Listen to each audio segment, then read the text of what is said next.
산상수훈의 첫 장인 이 마태복음 5장은 흔히들 천국 시민의 대헌장이라고 이야기하기도 합니다. 예수께서 가르치신 여러 가지 교훈 가운데 가장 핵심적이고 보배와 같은 교훈 위해서 보훈 이렇게 이야기하기도 하거든요. 바로 그 보배와 같은 교훈이 마태복음 5장에서부터 쭉 이어지기 때문입니다. 오늘 본문인 마태복음 5장 21절은 살인에 대한 이야기로 시작하고 있습니다. 21절 우리가 보면은 옛사람에게 말한 바 살인하지 말라 누구든지 살인하면 심판을 받게 되리라 하였다는 것을 너희가 들었으나 이렇게 시작하거든요. 그러니까 예수께서는 살인에 대한 이야기로 시작하지만 사실은 살인에 대해서 말하고 싶으셨던 것이 아니라 사실은 미움으로 말미암는 그 형제간의 불화에 대해서 말씀하고 싶으신 것입니다. 그런데 왜 형제간의 불화에 대해서 이야기하고 싶으셨는데 살인으로 시작하셨냐 하면은 몇 가지 이유가 있습니다. 살인은 구약에서 매우 큰 죄입니다. 십계명에서 알 수 있듯이 제6계명이 살인하지 말라. 구약에 보면 대부분의 이렇게 살인을 저지르면 똑같이 사형으로 다스렸습니다. 그래서 이 살인죄는 신약 시대에 이렇게 들어오면서 종교적으로 율법에 의해서도 통제를 받았지만 당시에는 로마 시대였으니까 이 로마법이 굉장히 엄하거든요. 그래서 살인하면은 똑같이 정말 엄한 벌을 받았습니다. 현대에 와서는 그러나 이 권위주의 정부가 아닌 이상은 아무리 큰 죄를 지어도 정말 수천억을 해먹어도 사형을 때리는 경우는 거의 없습니다. 아주 특별한 이 반인륜적인 죄가 아니면은 사형을 선고하지 않습니다. 그러나 이 살인죄에 대해서는 이 동정의 여지가 없습니다. 그런 이유로 신약 시대에는 이 로마의 강력한 통치를 받았기 때문에 유대에서는 사실은 살인이 많이 행해지지는 않았습니다. 그럼에도 불구하고 예수께서 이 살인죄에 대해서 언급하고 계시는데 그 이유는 첫째, 이 살인이라는 큰 죄를 끌어오심으로써 예수께서 이 미움이라는 죄, 용서하지 못하는 죄가 얼마나 큰 것인가를 보여주시기 위함이었고, 둘째는 살인은 사람을 죽이는 이 물리적인 행위 아닙니까? 그런데 미움은 뭐예요? 마음속에서 일어나는 심리적인 행위라고요. 하지만 이 물리적인 행위, 심리적인 행위가 그 기초가 똑같다는 것입니다. 그러니까 하나의 뿌리에서 살인도 나오고 하나의 뿌리에서 미움도 나온다는 것입니다. 이것을 예수께서 말씀하시기 위해서 지금 살인 이야기를 하고 계신 것입니다. 먼저 21절에 옛사람에게 말한 바라고 시작하잖아요. 그러니까 이것은 구약시대를 이야기하는 것이죠. 구약 백성들에게 말한 바 그런 뜻입니다. 그러니까 옛사람에게 말한 바 이렇게 말씀하시는 이유가 그거는 모세를 통해서 주셨던 계명과 율법 그것을 너희가 지금도 붙들고 있지만 그것 가지고는 충분하지 않다. 그런 말씀입니다. 말씀 자체이신 성자 예수께서 오셨기에 이제는 너희는 나로부터 옛사람에게 말한 바가 아니라 요즘 사람에게 말하는 새로운 교훈을 들어야 한다. 그 얘기를 하고 계시는 것입니다. 우리 신약의 백성들은 이 믿음의 표준으로 삼는 말씀을 예수님께서 주어지는 새 말씀을 들어야지 주님 오시기 전에 옛사람에게 말한 것 가지고는 충분하지 않다. 지금 그 말씀을 하고 계십니다. 그러면 옛사람에게 무슨 말을 했을까요? 살인하지 말라. 살인하면 반드시 심판을 받는다. 사람의 생명을 죽인 자는 반드시 죽일지니라. 우리 많이 읽어봤잖아요. 그러니까 우리가 이 구약에 나오는 이 사건들을 모두 살펴볼 수는 없지만 한 가지 살인 사건을 살펴보면 그것은 가인이 아벨을 죽인 사건을 한번 살펴볼 수 있습니다. 그때 살인의 이유가 무엇이었어요? 왜 가인이 아벨을 죽였어요? 그 이유가 뭐예요? 바로 미움이라고요. 동생 아벨은 사실 가인을 해칠 만한, 가인이 동생 아벨을 죽일 만한 아무런 행동을 아벨을 한 적이 없습니다. 그저 하나님에게 자기가 갖고 있는 양을 잡아가지고 정성껏 하나님께 드렸을 뿐입니다. 가인은 자기가 갖고 있는 곡식 가지고 드렸고요. 그런데 하나님께서 아벨의 제사는 받으시고 가인의 제사는 거절하셨습니다. 받지 않으셨습니다. 가인의 제사가 하나님께 받아들여지지 않는 것은 그것은 가인과 하나님과의 문제이지 아벨하고는 아무런 관련이 없는 것입니다. 그럼에도 불구하고 가인의 마음속에는 동생을 향한 그 질투와 미움이 막 끌어올랐다고요. 그것이 바로 아벨을 죽게 만들었습니다. 아벨이 죽었을 때 하나님께서 가인을 부르셔가지고 가인에게 징벌을 내리시죠. 그러면 일단 그 사건 그 이전에 먼저 창세기 3장 17절에 보면은 아담이 선악과를 따먹잖아요. 선악과를 따먹지 않습니까? 그때 하나님께서 아담에게도 벌을 내리시거든요. 그때 아담에게 어떤 벌을 내리시냐고 보면은 창세기 3장 17절에 보면은 아담에게 이르시되 네가 네 아내의 말을 듣고 내가 너에게 먹지 말라 한 나무의 열매를 먹었은즉 땅은 너로 말미암아 저주를 받고 네 평생에 수고하여야 그 소산을 먹으리라. 그렇게 말씀하셨잖아요. 근데 여기서 땅이 너로 인해서 저주를 받을 것이다. 받았다. 라고는 말씀이 나오는데 이제 4장의 그 가인과 아벨 사건에서 보면은 가인이 아벨을 죽인 다음에 뭐라고 말씀하시냐 하면은 땅이 그 입을 벌려 네 손에서부터 네 아우의 피를 받았은즉 네가 땅에서 저주를 받으리니. 그런 말이 나옵니다. 땅에서 저주를 받으리니. 이거 히브리어 원어를 보면은 땅 때문에 네가 저주를 받으리니. 그런 말이라고요. 그러니까 선악과 사건을 통해서는 아담 너 때문에 땅이 저주를 받고, 그리고 가인과 아벨 사건을 통해서는 뭐예요? 이번에는 땅 때문에 네가 저주를 받는다. 이런 말이 나온다고요. 그러니까 말하자면 인간은 그때부터 아주 완전한 저주 가운데 들어가게 됩니다. 너 때문에 땅이 저주를 받더니 이제는 땅이 너를 저주할 것이다. 이 말씀인 것이죠. 우리는 아담과 하와가 선악과를 따먹은 다음에 땅의 상태와 그 다음에 가인이 아벨을 죽인 다음에 이 땅의 상태의 그 차이점을 알 수는 없습니다. 그러나 확실한 것은 이 두 개의 저주가 상승작용을 일으킨다는 것이죠. 그래서 사람이 하나님을 향해 범죄했을 때에는 그 사람 때문에 땅이 저주를 받고, 사람이 사람을 향해 범죄했을 때에는 그것 때문에 이제는 땅 때문에 사람이 저주를 받는 현상이 벌어지는 것입니다. 그래서 그 두 개의 범죄로 말미암아 온 땅에 저주가 충만하게 되었다는 것입니다. 이 구도가 매우 성경에서 중요합니다. 마태복음 22장에서 한 율법사가 예수님에게 물었습니다. 예수님, 주님, 율법 중에 가장 큰 계명이 무엇입니까? 우리가 다 알듯이 네 마음을 다하고 목숨을 다하고 뜻을 다하여 주 너희 하나님을 사랑하라. 이것이 크고 첫째 되는 계명이요 둘째도 그와 같으니 내 이웃을 내 몸과 같이 사랑하라. 이것이 모든 율법과 선지자의 강령이니라. 이렇게 말씀하셨잖아요. 그러니까 이 신앙에 이 문제가 있고 잘못되어질 때 이 두 개의 계명이 이 따로따로 추구해야 될 것 같은 그런 혼란에 사람들이 빠진다고요. 무슨 말인가 하면은 사람들과의 관계를 바로 하는 것이, 사회생활을 잘하는 것이 하나님과의 관계를 바르게 하는데 방해가 된다. 그렇게 생각한다고요. 반대로 하나님과의 관계를 바르게 하는 것이 사람들과의 관계에 이게 장애가 돼. 이렇게 생각하게 되기도 한다는 것이죠. 그러니까 그게 이상한 생각인데 뭐예요? 복음이 뒤틀려지는 것입니다. 아무튼 가인이 그렇게 살인을 하니까 이 심판을 받는데 가인은 땅의 저주를 받게 되었습니다. 이제부터는 가인의 후손인 우리들은 밭을 갈아도 땅이 호락호락 열매를 맺지 않습니다. 둘째는 땅에서 정착하지 못하고 계속 떠도는 유리하는 벌을 받게 되는 것이죠. 구약에서 땅과 사람은 하나입니다. 히브리어로 땅이 구약의 에레츠거든요. 에레츠가 때때로 대부분 땅으로 번역하지만 때때로 사람으로도 번역을 한다고요. 그러니까 땅과 사람이 완전히 하나가 된 것입니다. 그럴 것이 우리의 원재료가 뭐예요? 하나님이 그 땅으로부터 사람을 취하여 인간을 만드셨잖아요. 그리고 저주를 받은 다음에도 하나님께서 뭐라 그러셨어요? 우리의 본질을 알려주셨죠. 너는 흙이니 흙으로 돌아갈지니라. 어느 정도 과학적인 근거가 있는지 모르지만 이 도시에서 발생하는 많은 질병들이 이 땅을 아스팔트와 콘크리트로 다 발라버렸기 때문에 그렇게 얘기하는 분들이 많이 계십니다. 생각해보면은 우리 현대인들은 거의 땅을 밟지 않습니다. 그죠? 근데 성경적으로 땅과 사람은 하나인데 우리는 땅에서 나는 생명을 가진 것들이 사실은 더 친숙합니다. 이런 공업적인 그런 물건들보다는. 그죠? 왜 그래요? 땅과 사람이 하나니까.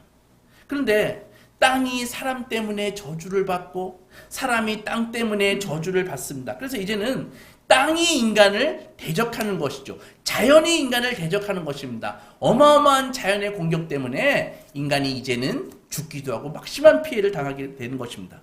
그러면서 예전에 그 고향처럼 편히 안겨가지고 항상 평화롭게 이 세상에서 가장 사이좋은 관계 속에서 살아가야 할 땅과 인간이 관계가 파괴되어 버린 것입니다. 그러면서 결국 이 복된 땅이 이제는 정착하지 못하고 계속 떠도는 유리하는 장소가 되어버렸습니다.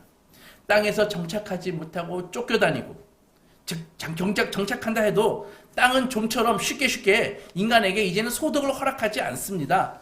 이것이 우리가 먹고 살기 힘든 이유입니다. 직장을 다니든 사업을 하든 항상 어려움이 많고 어느 것도 호락호락한 게 없어요. 이렇게 된 이유가 바로 살인죄 때문이라는 것이죠.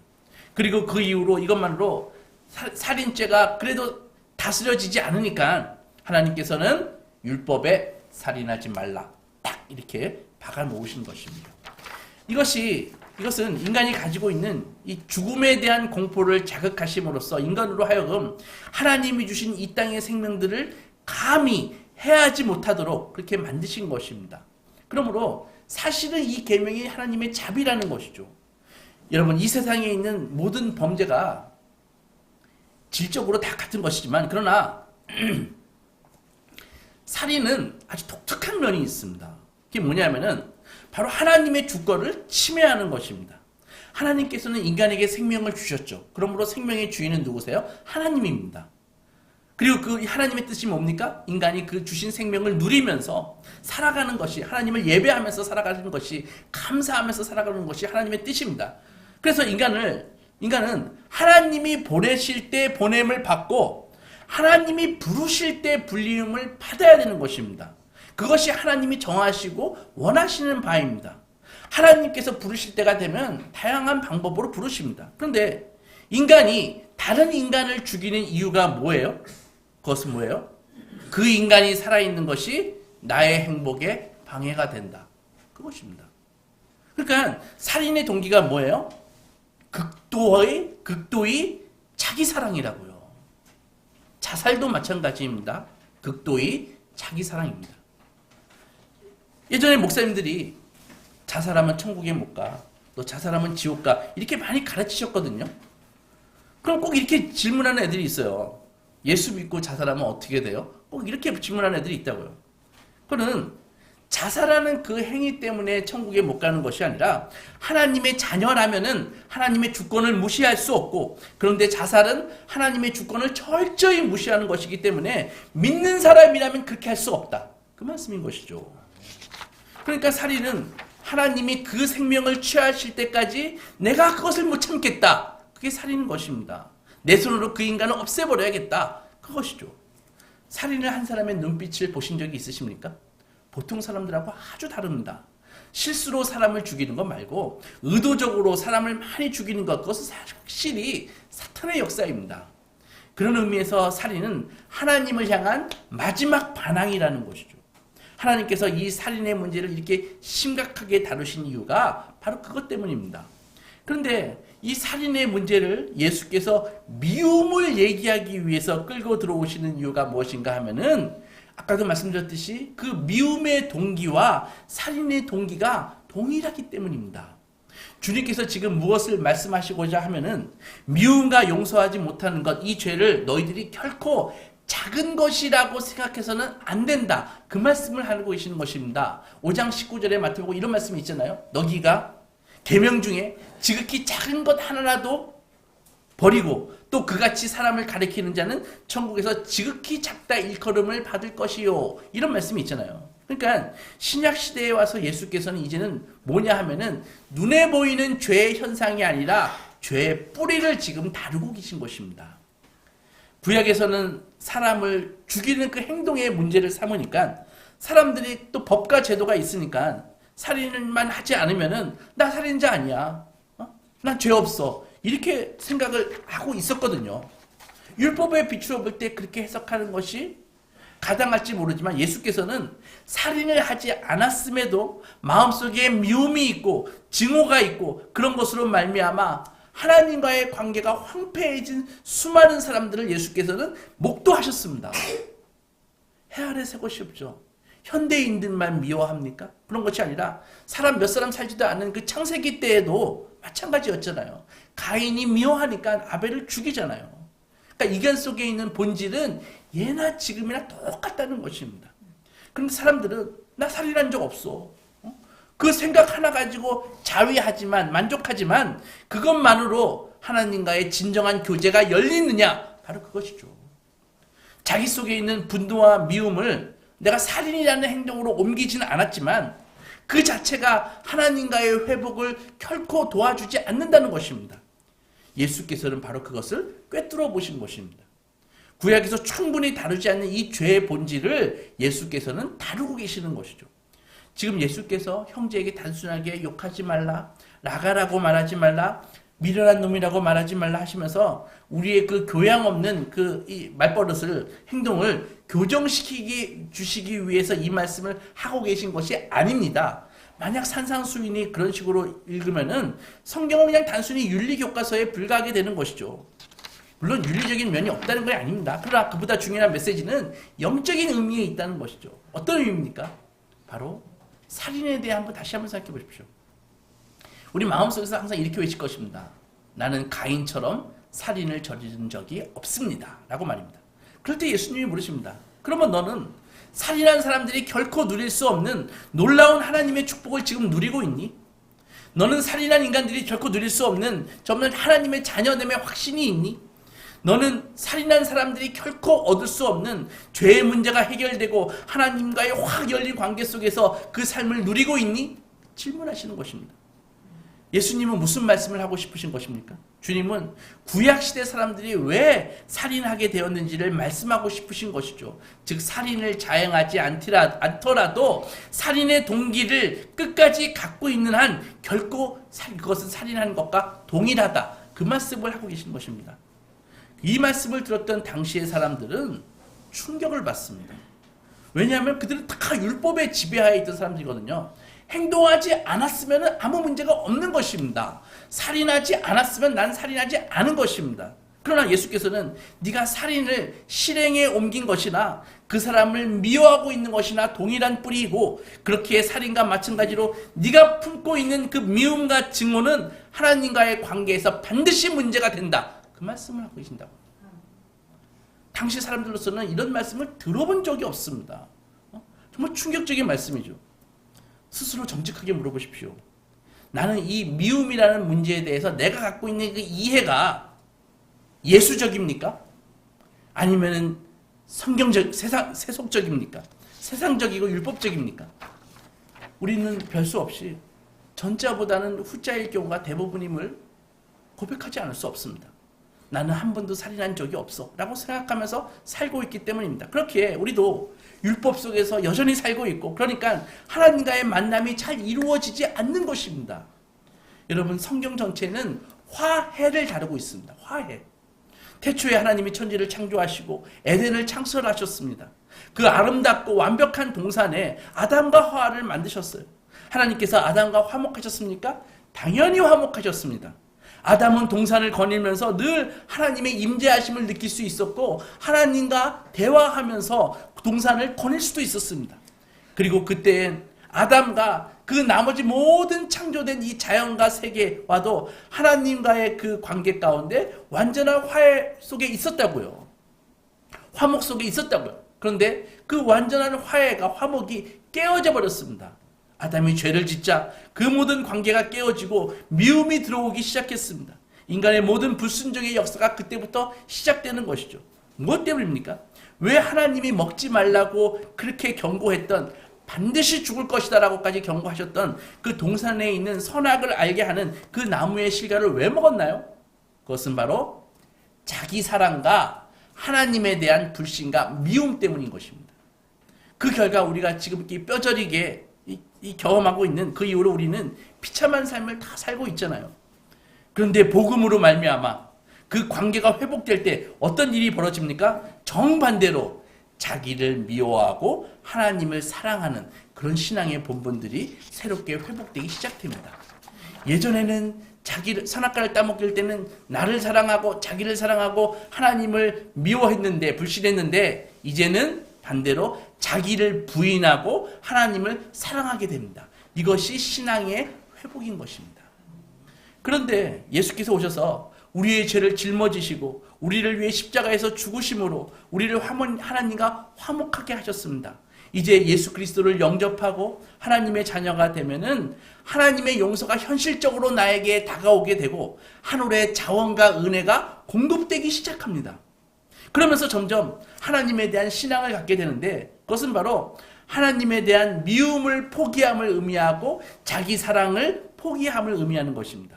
결국 마지막에는 하나님과의 관계가 회복되고 새하늘과 새 땅이 이루어져서 땅으로 말미암아 사람이 저주를 받고 사람으로 말미암아 땅이 저주를 받았던 이 부조화하고 파괴된 불화의 관계가 치유되고 회복되는 것입니다. 그래서 대자연과의 화해가 이루어지고 인간은 땅에 대해서 다시 한없는 형제를 느끼면서 새로운 새하늘과 새 땅으로 바뀌는 것입니다. 이것이 성경 전체의 대드라마라고요.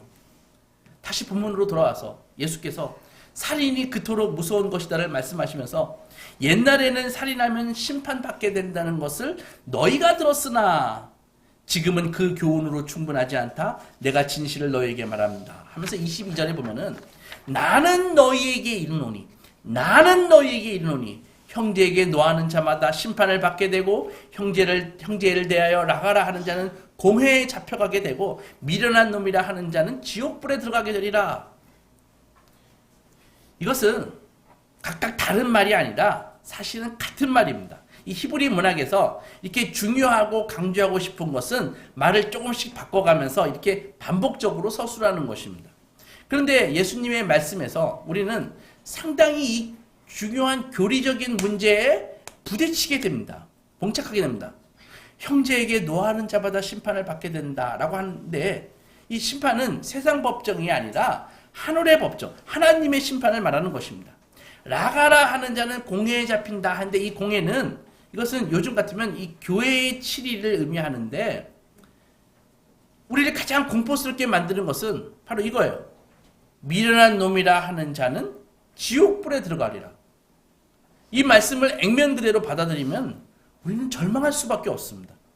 더욱이 이 말씀이 지금 목사님이 하신 말씀이 아니라 천국의 주인이신 예수님이 말씀하시는데 이 말씀을 우리에게 문자 그대로 적용하면 어떻게 돼요? 누가 천국에 들어가겠습니까? 남들은 차치하고서라도 내 새끼들한테도 내 자식들한테도 이 멍청한 놈, 이 미련 곰탱이 이렇게 욕을 하면서 살았는데 어떻게 해야 됩니까? 지금같이 살면서 욕을 한두 번 했겠습니까? 기억도 못할 정도로 욕하고 살았는데 그 예수님 말씀대로라면은 우리 전부 골몇 번 지옥에 다 가야 되잖아요. 우리 천국에 들어갈 수 있을까요, 과연? 그러나 우리는 이 문제로 깊이 고민할 필요가 없습니다. 왜냐하면 주님께서 하신 이 말씀은 사람을 극도로 미워하게 될 때 그 미워하는 사람의 삶이 어떤 식으로 나타나는지를 보여주고 싶으신 것입니다. 주님은 분노하는 사람의 그 심령을 지옥으로 표현하신 것입니다. 성경에 형제에게라고 되어 있잖아요. 이스라엘 시대는 이 교회와 사회가 분리되지 않았잖아요. 태어나면 바로 교인이고 태어나면 바로 그냥 이 공동체잖아요. 그죠? 그러니까 여기서 형제는 지금 우리 집 형제 자매 내 자식을 얘기하는 것이 아니라 이 공동체의 관계를 얘기하는 것이라고요. 요즘으로 말하면 예수 안에서 세례받고 한 형제가 된 영적인 자녀들을 의미합니다. 근데 그들을 향해서 진노하는 것, 그들을 향해서 나가라고 욕하는 것, 그들을 미련한 놈이라고 모욕을 주는 것, 이런 것들은 결국 하나님과의 관계가 끊어진 사람들의 내면을 보여주는 것이라고요. 각종 더러운 오물의 결과임을 보여주는 것입니다. 그러니까 그런 하나님과의 끊어진 사람들이 천국에 들어간다면 그것은 하나님의 공의에 어긋나는 것이죠. 주님은 이 말씀을 통해서 욕을 하고 진노하고 모욕적인 말로 사람들을 치욕스럽게 하는 그것을 말하고 싶으신 것이 아니라 하나님과 아무런 관계 없이 살아가는 그 지옥에 들어가기로 작정한 사람들의 내면 세계를 말씀하고 계신 것입니다. 그러면 그들의 내면 세계가 어떤 세계예요? 마음은 진노하고 분노로 가득 차 있고 수시로 욕하고 미련하고 거침없이 형제에게 모욕을 주고, 그것이 바로 지옥에 들어가기로 작정된 사람들의 삶의 모습인데, 그 내면 세계를 한마디로 정의하면은 극도의 미움의 상태라는 것이죠. 그러니까 예수께서 한 형제가 되는 이것이 우리에게 새로운 의무를 부과하고 있다는 사실입니다. 많은 신자들이 예수 안에서 우리가 받은 구원의 특권만을 너무 강조합니다. 반면에 구원과 함께 우리에게 부여된 많은 사랑의 율법들에 대해서는 간과하고 무시합니다. 무시하는 것은 자유입니다. 그러나 그런 식의 편파적인 이해를 갖게 되면 그 사람의 영적인 삶에 결정적인 영향을 끼치게 된다는 것이죠. 나중에 말씀드리겠지만 성도가 별 대수롭지 않게 품고 사는 이 미움이 계속되면 자기가 하나님을 믿으면서 살아가는 그 모든 신앙의 행동들을 가치 없는 것으로 만들어버립니다. 마치 겉은 아름답고 탐스럽지만 속은 다 썩어 문드러진 그 과일처럼 겉모습밖에 볼 줄 모르는 우리들은 우리 자신을 하나님께 드리는 거룩한 산제사라고 말할지 모르지만, 그렇게 썩어 있는 예물을 드리는 것은 하나님께 대한 모독이 된다는 것이죠. 돈도 마찬가지입니다. 헌금도 하나님께서 우리가 바치는 헌금이 어떻게 번 것인가, 그걸 매우 중요하게 생각하십니다. 당연하죠. 남의 눈에 피눈물 흘리게 해서 번 돈은 하나님하고는 아무런 관계가 없습니다. 인간이 하나님의 제단에 예물을 바칠 때에는 다 그럴싸하지만, 하나님께서는 그 헌금 봉투 속에 들어있는 돈이 어떤 삶을 통해서 만들어진 것인지를 다 아신다. 그것이죠. 바로 이것이 예배를 받으시고 예물을 받으시는 하나님의 시각입니다. 사랑하는 소망교회 성도 여러분, 다음 주에도 이 주제를 가지고 분량이 많아서 계속 말씀드리겠지만, 오늘 성경을 통해서 예수께서 우리가 깨닫기 원하는 것이 바로 이것입니다. 교회에는 세상에서 통용되지 않고 세상이 결코 받아들일 수 없는 새로운 윤리가 있다는 것입니다. 누구든지 그 윤리를 따라 살지 않는 사람, 그 윤리에 기꺼이 자신을 복종시키면서 즐거움을 찾으려고 하지 않는 사람은 그의 내면 세계가 아직 하나님 앞에 변화받고 있지 못하다는 것입니다. 즉 예수님의 표현대로 말하자면 그것은 너희들이 아직 거듭나지 못한 표다, 그런 말씀입니다. 그러니까 교회가 범하는 가장 흔한 실수 중에 하나는 세상에서 통용되는 윤리와 도덕을 교회 안으로 갖고 와가지고 그것을 교회의 기준으로 삼는 것입니다. 살다 보면 말이 통하지 않는 사람들 많이 있습니다. 또 살다 보면 우리에게 매우 불이하게 대하는 그런 인간들을 많이 만날 수 있습니다. 그때 성도가 저걸 그냥 죽여버릴까? 저거 머리통을 부수고 감옥 가서 몇 년 살다 올까? 인생이 불쌍해서 나 봐준다, 이렇게 말을 하거나 생각할 수가 있습니다. 그렇죠? 세상에서는 이런 사람을 뭐라 그래요? 자기 통제력이 있는 사람이라고 말합니다. 인격적으로 자신을 억제할 수 있는 사람이라고 말합니다. 그러나 복음의 관점에서는 그렇게 극도의 미운 감정을 품고 사는 것은 주먹으로 한 대 친 거랑 똑같다는 것이죠. 꼴 보기 싫은 놈을 한 대 쳐서 이빨 서너 개 옥수수 털듯이 털어버렸다고 칩시다. 그냥 참는 것과 시원하게 한 대 주먹을 날린 것, 어느 것이 더 나을까요? 주먹으로 맞습니다. 주먹으로 한 대 치면 유치장에라도 들어가잖아요. 그럼 거기서 자기의 경솔함과 죄를 묵상할 수 있지 않습니까? 플러스 합의금이 정말 아깝다는 생각이 들 것입니다. 좀 참을걸. 그런데 마음속에 미움을 그냥 갖고 있으면 어떻게 해요? 행동하지 않고. 그러면은 이 후회할 기회조차도 갖지 못하는 것입니다. 세상의 윤리로서는 아무 문제가 없지만 그 윤리가 하나님 앞에서 그리고 교회 안에서 통하는 것이 아니라는 것이죠. 그래서 우리가 어떤 형제들과의 관계, 교회에서의 관계 속에서 자꾸 세상 논리를 갖고 오면 안 되고 성경의 논리를 가지고 들어와야 한다는 것입니다. 예수님의 말씀은 너희들이 예수의 놀라운 은혜로 하나님의 자녀가 되었느냐? 그렇다면 너희에게는 지켜야 할 새로운 법이 있다. 내가 지켰고 십자가에서 나의 몸을 찢고 나의 피를 흘려서 완성한 율법이다. 그 가치의 기준은 세상의 법과는 다르다.